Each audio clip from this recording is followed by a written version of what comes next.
할렐루야. 또 주의 은혜 가운데 오늘 3일 밤 예배 만나고 함께 예배하고 또 주를 높일 때 하나님께서 하늘의 축복과 은혜로 이 시간도 함께 하실 줄로 믿습니다.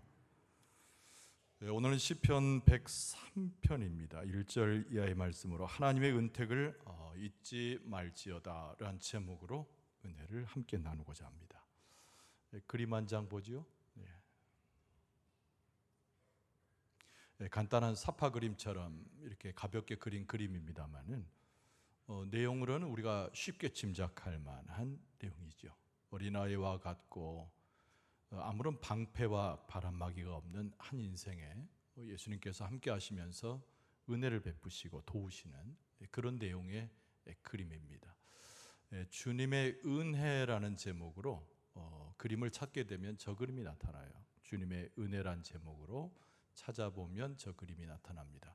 예수님의 은혜, 또 하나님의 은혜, 성령의 은혜를 다시 한번 기억하게 하지요. 우리가 기억하는 하나님, 우리는 굉장히 한계적이고 유한합니다. 우리가 보는 것은 제한되어 있고 생각하는 것도 짧아요. 하나님은 그러나 어떻게 당신의 모습을 우리에게 보이셨을까요? 여러분, 성경은 하나님의 성품 중에 최고인 사랑을 통해서 하나님 당신을 우리에게 보이셨다라고 증거합니다. 성경에 나오는 수많은 낱말들 중에 제일 많이 등장하는 낱말이 무엇일까요? 우리는 때로는 믿음이란 생각도 하고 또는 이스라엘이란 지명이라고 생각하기도 하고요.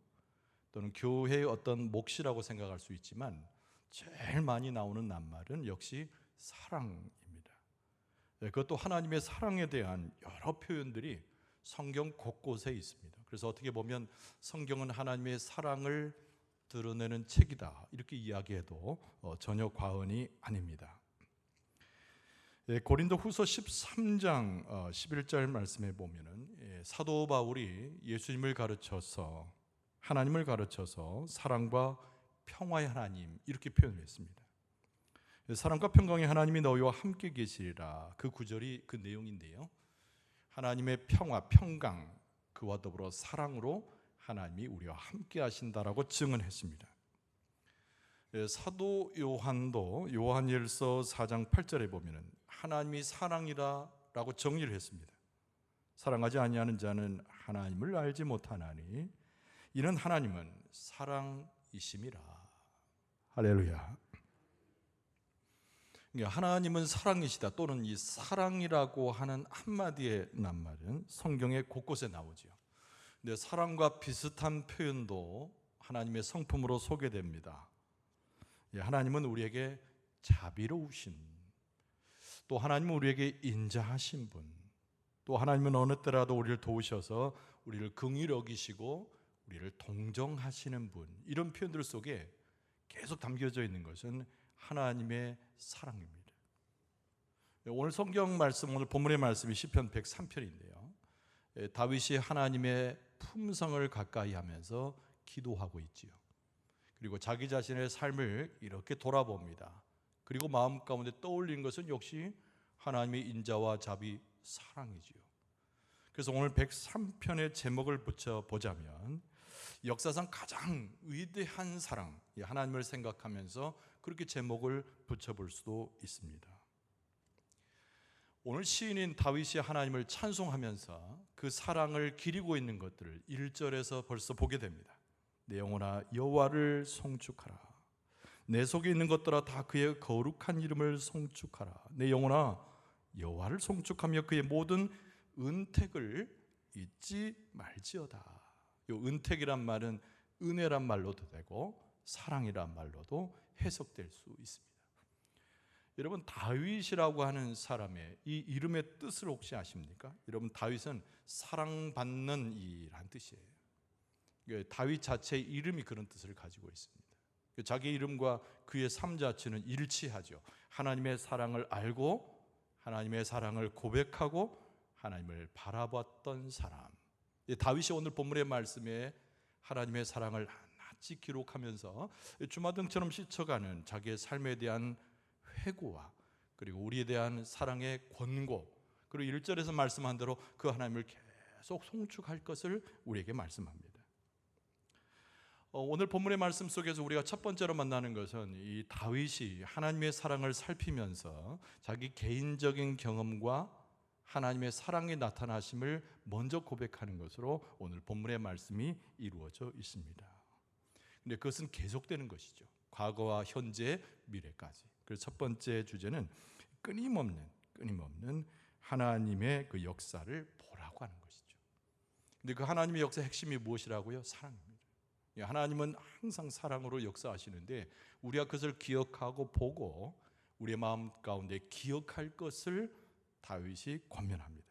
3절 말씀 이하가 그 내용이에요. 여러분, 그가 내 모든 죄악을 사하시며 내 모든 병을 고치시며 너의 생명을 파멸해서 속량하시고 인자와 긍휼로 관을 씌우시며 좋은 것으로 내 소원을 만족하게 하사 네 청춘을 독수리같이 새롭게 하시는도다. 여기 그냥 시적 표현이니까 우리가 들을 때는 아름다운 어떤 내용과 식구를 담아 있구나 이렇게 생각할 수 있지만 여기에는 자기 자신의 삶의 전적으로 드러내는 하나님의 역사, 그 사랑의 역사를 표현하는 신앙 고백이 담겨져 있습니다. 죄사하셨다는 거죠. 자기의 질병이 있을 때 고치셨다는 겁니다. 멸망에 빠졌을 때 생명으로 자기를 인도하신 분이라는 고백입니다. 살리심의 역사로 족하지 않고 자비로서 자기의 그 영화로운 관을 씌우신 분이라는 얘기입니다. 또 가장 좋은 것으로 내가 입술로 무엇을 소원하여 기도하든지 그 입술에 만족을 주신 분이 하나님이시다. 이것이 바로 오늘 다윗이 아름답게 시 속에서 자기의 삶 가운데서 체험되고 고백되었던 그 하나님의 사랑을 노래하고 있습니다. 특별히 2절에서 그의 모든 은혜라는 말이 나오게 되는 그 모든 은혜, 참 귀한 것이죠. 여러분, 이것은 이제 개인적으로 얼마나 다윗이 하나님의 은혜와 사랑에 깊이 들어갔는가를 보여주는 그런 낱말이자 대목입니다. 여러분, 다윗은 어려서부터 그가 성군이 되어진 왕이 올라가기까지 그리고 마지막 생에 하나님 앞에 나가기까지 그는 온 하나님의 은택을 입고 그 은혜 가운데 살았습니다. 그런데 매우 충격적인 사건으로 인해서 하나님의 은혜를 경험한 한 사건이 있었어요. 여러분, 우리가 봐도 고개를 갸우뚱할 만한 다윗이 이런 짓을 어떻게 저지를 수 있었을까 싶은 한 사건의 내용이죠. 이 밧세바 이야기입니다. 여러분, 선지자 나단이 바로 이 다윗에게 와서 그의 죄악을 깨우쳐 줍니다. 어두웠던 상태, 그것이 죄였는지 아닌지도 분간할 수 없는 다윗의 영성이 하락된 순간에서 하나님이 나단을 보내게 되는 것이죠. 그리고 나단을 통해서 범죄를 다시 한번 깨닫게 합니다. 그러면서 엎드러지는 거죠. 내가 하나님의 은혜로 살았는데 그 사랑 가운데 이 자리까지 올라왔는데 내가 어쩌면 이런 죄악 가운데 빠졌는가. 자기 한계를 보면서 슬피 울며 하나님 앞에 회개 기도를 드리게 됩니다. 우리가 잘 아는 시편 51편이 일종의 다윗의 참회록이에요. 참회의 기도가 거기에 있습니다. 시편 51편 5절에 보면 내가 죄악 중에서 출생하였으며 어머니가 죄 중에서 나를 잉태하였나이다. 죄가 두 번 나오지 않습니까? 오늘 본문의 말씀에 다윗이 노래할 때 하나님께서 나의 모든 것을 질병을 고치셨다라고 표현하고 있어요. 그런데 여기서 말하는 병이라고 하는 것은 단순한 육신의 질고를 이야기하는 것이 아닙니다. 여기서 나오는 병이라고 하는 오늘 본문의 말씀에 언급한 병이란 단어는 육체적인 정신적인 질병을 넘어서서 죄로 인해서 그 심령이 깊이 상하여 가지고 병든 자의 모습처럼 떨어져 나가는 상태를 말하고 있는 것이죠. 내가 육신의 질고를 넘어서는 영적인 질병에 걸려서 죄악을 범했을 때 그러나 하나님께서는 내게 인자와 자비로 함께 하셨다는 거죠. 그러니까 죄악의 깊이만큼이나 그가 죄악을 깨달은 것만큼이나 하나님의 인자와 자비와 사랑을 깊게 경험한 사람, 그가 바로 다윗이었던 거죠. 그래서 오히려 찢어졌던 것을 꿰매이듯이 내 삶에 무너진 것을 일으켜 세우듯이 내 삶의 고통을 해결할 수 없을 때 그 방법을 찾지 못해서 방황하는 나의 모습을 올바른 길로 인도하시듯이 나의 모든 죄 속에서 나를 고치신 분이 하나님이시라는 거예요. 그래서 다윗은 자기 평생의 삶에서 최고의 죄가고 정말 잊어버리고 싶은 과거의 기억이지만은 그 속에서 다윗은 곱씹어서 하나님께서 내게 베푸신 그 사랑은 내 죄를 넘어서는 위대한 것이었다는 거죠. 이것이 다윗의 개인적 고백입니다. 그래서 3절 말씀에는 뭐로 나오죠? 3절 4절을 이어 4절에는 면류관을 쓰게 하셨다는 거죠. 이게 왕관을 쓰는 것과 비교하는 겁니다. 내가 어릴 때 내가 무엇을 하나님께 드려서 왕이 되었는가? 그것처럼 내가 죄 가운데 있고 하나님 앞에 심각한 범죄 가운데 있었음에도 불구하고 하나님께서는 그걸 용서하시는 그 사랑으로 내 머리 위에다가 면류관을 쓰셨게 하셨다.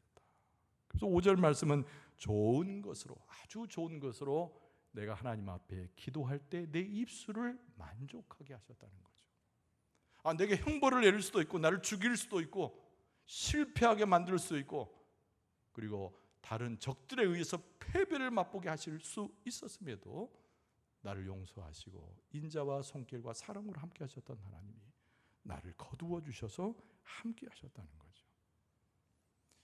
그러면서 다윗이 놓치지 않은 것은 역시 왕이기 때문에 이스라엘 백성들에게 얽혀져 있는 이스라엘 백성의 기나긴 역사를 기억을 하면서 하나님의 사랑은 단순한 눈으로 그리거나 하나의 감정이거나 내 개인에게만 머물러 있는 것이 아니고 우리 민족의 역사에 나타난 하나님의 사랑의 본복이었음을 다윗이 고백을 해요. 그러니까 이스라엘 백성이 애굽 땅에서 구원받은 것도 그리고 수많은 세월 가운데 하나님의 은혜를 입은 것도 다 하나님의 사랑 때문이었다는 거죠. 신명기 7장 8절에 보면은 이런 말씀이 나옵니다. 여호와께서 다만 너희를 사랑하심으로 말미암아 또는 너희의 조상들에게 하신 맹세를 지키려 하심으로 말미암아 자기의 권능의 손으로 너희를 인도하여 내시되 너희를 그 종되었던 집에서 애굽 왕 바로의 손에서 속량하셨나니. 할렐루야. 그러니까 이스라엘 백성을 애굽에서 탈출시키시고 이스라엘 백성에 해방을 주시고 이스라엘 백성이 예배할 수 있는 가나안 땅을 보이시고 가게 하신 것은 순전히 이스라엘 백성을 사랑하시는 하나님의 역사의 발로였다는 것을 이야기하는 거예요. 다윗이 가시적인 행동으로 나타난 하나님의 사랑의 역사, 실질적으로 이스라엘 백성 가운데 개입을 하셔가지고 이루셨던 그 모든 역사와 위대한 역사와 기적의 역사는 하나님께서 나를 사랑하시듯이 이 민족을 사랑하시는 하나님의 마음에서 연유되는 것이라는 거죠. 여러분, 우리가 사사시대에 이렇게 보면은요, 여러분 수많은 사사들을 만나게 됩니다. 그런데 이스라엘 백성을 구원하고자 하는 하나님의 사랑이 있지 않아요? 그런데 여러분 기드온이라는 사람이 참 특별하게 기억나는 사람입니다. 우리가 기드온 그러면 뭘 생각합니까? 기드온과 300명 용사지요. 그런데 여러분 기드온과 300명 용사가 미디안의 군대와 대적해서 싸움을 하게 됩니다. 비교가 안 돼요. 300명이면. 근데 그들이 가졌던 병기가 무엇입니까? 여러분 사사기를 찾아보면은 좋은 칼, 좋은 방패, 좋은 전략을 가지고 미디안 군사를 대항했다는 기록은 한 구절도 나오지 않습니다. 그들의 손에 들려진 것은 단순히 나팔 하나, 항아리 하나, 그리고 항아리 속에 횃불을 담고 가서 전쟁에서 이긴 거예요. 사사기에서 보여주고 있는 기드온의 300명 용사의 그 전쟁 모습에서 무엇을 강조한 것입니까? 첫째, 하나님께서 그 이스라엘 백성을 사랑하시고 구원고자 한 거예요. 두 번째는 그 전쟁을 이어가시는 주권자가 기드온도 아니고 이스라엘 군사도 아니고 하나님이셨다는 거죠. 그러니까 하나님께서 이스라엘 백성을 기드온 300명 그 조그만 숫자 가지고도 이기게 하신 것은 이스라엘 백성을 사랑하시기 때문에 그 사랑의 연유를 통하여 죄 많고 그저 부르짖기만 하는 형편없는 이스라엘일지라도 기억하여 살리시고 구원하셨다는 겁니다.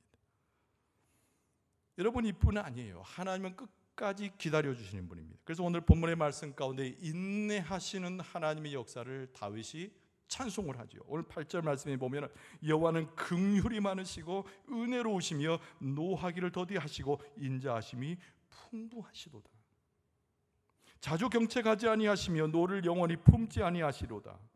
우리의 죄를 따라 우리를 처벌하지는 아니하시며 우리의 죄악을 따라 우리에게 그대로 갚지는 아니하셨다라고 돼 있어요. 우리 죄 때문에 그때 하나님께서 그걸 판단하셔가지고 우리를 징책하시면 현재 이 자리에 나와 있을 우리도 없어요. 근데 하나님께서 죄가를 멀리하시고 돌아보지 아니하시고 오히려 긍휼과 자비와 사랑으로 당신의 백성을 붙드시고, 그리고 다윗이 말하기를 다윗 나 자신을 그렇게 사랑으로 붙드셨기 때문에 오늘 이 자리에서 하나님을 송축하게 된다고 고백했던 거죠.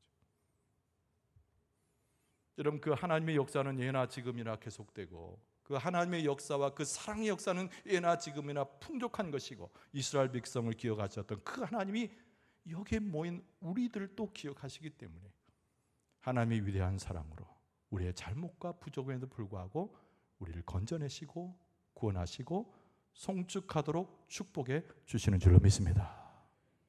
자, 오늘 본문의 말씀 속에서 다윗은 무엇을 이야기하고자 하는가? 그 하나님의 놀라우신 은혜를 깨닫는 백성은 하나님을 송축해야 된다는 거예요. 그래서 그 은혜를 기억하면서 찬송하고 송축하라. 이것이 오늘 본문의 말씀의 핵심적 내용입니다. 오늘 본문의 말씀 17절에 보면 여호와의 인자하심은 자기를 경외하는 자에게 영원부터 영원까지 이르며 그의 의는 자손의 자손에게 이르리니 곧 그의 언약을 지키고 그의 법도를 기억하여 행하는 자에게로다. 이렇게 돼 있어요. 그러니까 하나님께서 베푸신 은혜가 충만해서 편만한데 그 은혜를 기억하라는 거예요. 그 은혜를 기억하는 것이 하나님을 송축하는 근거가 된다는 거예요. 우리가 찬양할 때 우리가 즐거워서 괜찮은 곡이네가 아니라 하나님께서 나를 구원하시고 내게 은혜를 주시고 사랑을 베푸셨으니까 감당할 수 없는 이 은혜의 감격 때문에 하나님을 찬송하고 송축한다는 겁니다. 할렐루야. 여러분, 그 은혜가 우리에게 넘쳐날 줄로 믿습니다. 여러분, 우리 어려운 환경 속에 많이 들어갑니다. 하루에도 12번씩 우리 인생을 보면 헤아릴 수 없는 고통이 우리를 찾아올 때가 많아요. 그런데 여러분, 그 어려울 때 그것을 극복할 수 있는 힘이 어디 있습니까? 내가 가지고 있는 내가 가지고 있었던 내 나름대로 겪었던 방법을 통하는 것입니까? 아니면 실력자를 찾아가는 것입니까? 여러분, 성경은 우리에게 지혜로 가르쳐 주기를 어려운 환경 속에 들어가면은 그곳에서 하나님을 송축하는 법을 배워야 하는데, 하나님 베푸신 더 큰 은혜를 기억을 해서 나의 환난과 어려움을 뛰어넘고 넘쳐날 만한 하나님의 은혜를 기억해서 하나님을 송축하고 찬송하면 고난과 어려움과 구동에 빠진 우리의 모습이 하나님의 은혜로 구원될 줄로 믿습니다. 그거예요. 그게 지혜입니다. 그게 지혜예요. 여러분, 우리는 세상 속에서 그대로 감동 어린 경우를 많이 보게 됩니다. 여러분, 어머니가 자녀를 사랑하는 모습이 얼마나 아름답습니까? 아이를 젖먹이는 모습부터 아이가 커나갈 때 희생하는 그 어머니의 모성애는 우리에게 감동을 주지요. 여러분, 부모에 대해서 자식이 효도하게 되면 우리의 마음 가운데 얼마나 따뜻함이 있습니까? 여러분, 조국을 위해서 군대에 가서 전쟁을 마다하지 않고 애국심을 발휘하는 수많은 군인들의 이야기를 듣습니다. 우리에게 감동을 주잖아요. 때는 눈물을 흘리면서 그 사연을 접하게 됩니다. 근데 왜 이야기를 하느냐면은 그 모든 것과 비교할 수 없는 것이 하나님의 사랑의 이야기요, 은혜의 이야기요, 하나님의 축복의 이야기라는 겁니다. 그게 하나님의 은혜예요. 우리가 세상에서 많은 감동 어린 이야기도 있고 많은 감동을 주고 즐거움과 기쁨과 실제로는 눈물을 흘며 들어야 할 감동의 이야기들이 숱하게 많지만 그것과 비교할 수 없는 하나님의 은혜는 너무나 큰 것이어서 우리는 반드시 어떻게 해야 된다고요? 하나님을 송축해야 된다. 할렐루야. 여러분, 그것을 우리가 서서 기억하는 사람이 필요해요. 그게 지혜입니다. 여러분, 우리를 돌아보라고 오늘 말씀 속에는 쭉 나와요. 우리는 어떤 존재인가를 일러줍니다. 그리고 하나님께서 어떻게 은혜를 베푸셨는가를 강조하는 구절이 구구절절히 오늘 본문의 말씀에 나오는데, 우리 인생을 정리해봐야 돼요. 우리 인생은 어떤 존재인가? 먼지보다 못한 인생이라고 오늘 말씀에서 언급합니다. 사람 수가 많아서가 아니라 아무도 알아주지 않고 심지어는 작은 것에 무너질 수 있고 극단적으로 죽음에 치달을 수밖에 없는 먼지와 같은 인생이 우리의 모습이라고 오늘 성경 말씀은 말하고 있어요. 가볍게 불면은 날아가 버립니다. 아침 안개와 같습니다. 아무것도 아니. 그럼에도 불구하고 아까 언급한 대로 오늘 말씀에도 언급되어 있지만 땅에서 저 하늘이 높아 먼 것처럼 하나님의 은혜는 그렇게 높고 높은 하나님의 은혜이고, 여러분 아버지가 어미가 자식을 사랑하고 긍휼히 여김과 비교할 수 없는 하나님의 은혜이고, 그리고 들의 꽃과 같은 아무것도 아닌 우리 존재일지라도 하나님께서 우리를 귀하게 여기시니 하나님께서 우리를 붙들어 주시고 도우시는 하나님의 축복이 큰 은혜인 줄로 믿습니다.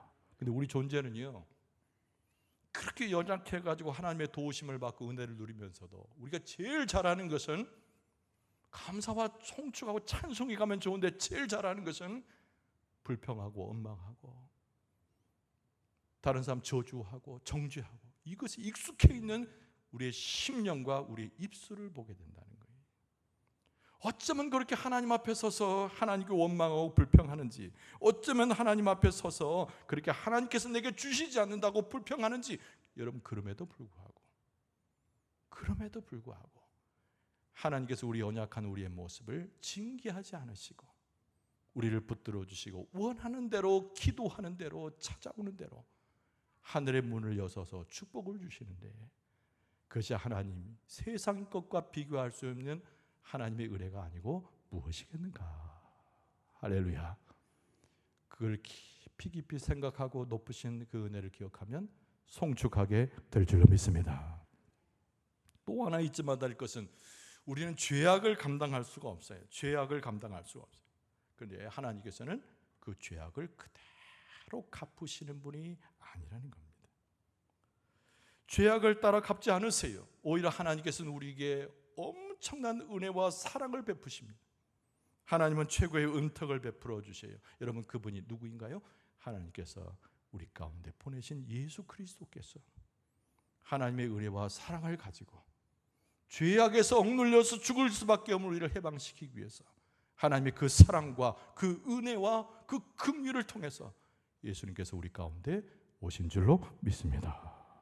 그래서 오늘 로마서 5장 8절에 보면은 사도 바울이 복음의 정수인 로마서 5장 8절에 이렇게 말했어요. 우리가 아직 죄인 되었을 때 그랬어요. 우리가 의인 되고 잘나서가 아니라 아직 죄인 되었을 때에 그리스도께서 우리를 위하여 죽으심으로 하나님께서 우리에 대한 자기의 사랑을 확증하셨느니라. 그러니까 하나님의 사랑이 어떻게 우리에게 나타났느냐, 어떻게 확실히 증거되었는가. 우리가 아직 죄인 되어서 죄악 가운데 빠져서 죽어져 갈 때 예수 그리스도께서 우리 가운데 오신 것 자체가 하나님께서 우리에게 베푸신 은혜와 사랑을 드러내는 확증하는 일이라는 거예요. 여러분 또 사도 요한이 요한일서 4장 10절에 뭐라고 그랬습니까? 사랑은 여기에 있으니 우리가 하나님을 사랑한 것이 아니요 하나님이 우리를 사랑하사 우리 죄를 속하기 위하여 화목제물로 그 아들을 보내셨습니다. 하나님이 우리를 사랑하셔. 그래서 예수 그리스도를 보내셔서 예수님의 십자가의 죽음을 통하여 우리의 죄의 속량함을 주시고 우리에게 살 길을 허락하셨는데, 이 모든 것들이 성경은 증거하기를 하나님의 사랑과 은혜에서 연유된 하나님의 놀라신 은혜임을 기억하라는 거예요. 그걸 기억하는 자마다, 그것을 묵상하는 자마다, 그것을 마음에 새기는 자마다 어떻게 하라고요? 하나님을 송축하고 하나님을 찬송하라는 거예요. 할렐루야. 여러분 하나님께서는 그 어떤 대가를 치르기로서라도 우리를 붙드신 분이 하나님이세요. 그 무한하신 사랑을 우리에게 베풀기를 원하신다는 겁니다. 그래서 다윗은 개인적인 삶과 이스라엘 백성의 역사를 보면서 후대에 우리의 모습 가운데 권면하면서 그 하나님의 사랑과 은혜를 기억하여서 하나님을 송축할 것을 우리에게 말씀합니다. 여러분 하나님은 우리에게 원하시는 것이 무엇일까요? 많은 물질을 드리는 것을 원하실까요? 아니면 어떤 위대한 업적을 남겨서 하나님의 이름이 높이 날아가는 것을 하나님께서 원하실까요? 물론 그것도 좋은 일이지만 하나님께서 당장 우리에게 원하시는 것은 그 하나님의 은혜를 기억하여 송축하는 모습을 하나님께서는 바라고 원하시는 줄로 믿습니다. 그래서 오늘 22절 말씀에 여호와의 지으심을 받고 그가 다스리신 모든 곳에 있는 너희여 여호와를 송축하라. 내 영혼아 여호와를 송축하라. 여러분 하나님께서 우리에게 보여주신 위대한 사랑 아닙니까? 하나님께서 우리와 함께 하시는 영광스러운 사랑 아닙니까? 모든 하나님의 지으심을 받은 자에게는, 특별히 하나님의 백성 된 자에게는 예외가 없이 하나님께서 그 사랑을 부어주셨으니 우리도 역시 예외 없이 하나님을 찬송하는 것이 마땅하다. 여러분, 하나님께서 우리가 찬송할 수 있도록, 그 은혜를 갈망할 수 있도록 우리의 심령을 붙들어 주실 줄로 믿습니다. 동참해야 됩니다. 무엇에 동참합니까? 하나님을 찬송하는 데 동참해야 됩니다. 우리의 삶 가운데 끊어지지 말아야 됩니다. 무엇을 끊지 말아야 됩니까? 하나님을 송축하고 높이고 찬양하는 것을 끊이지 않아야 될 줄로 믿습니다.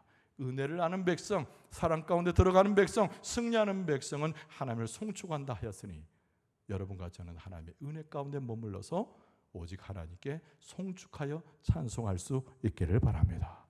하나님의 축복을 기릴 수 있기를 바랍니다. 찬송 속에 승리하기를 바랍니다. 하나님께 영광을 돌리는 여러분과 저의 모습 되어줄 수 있기를 주의 이름으로 축원합니다.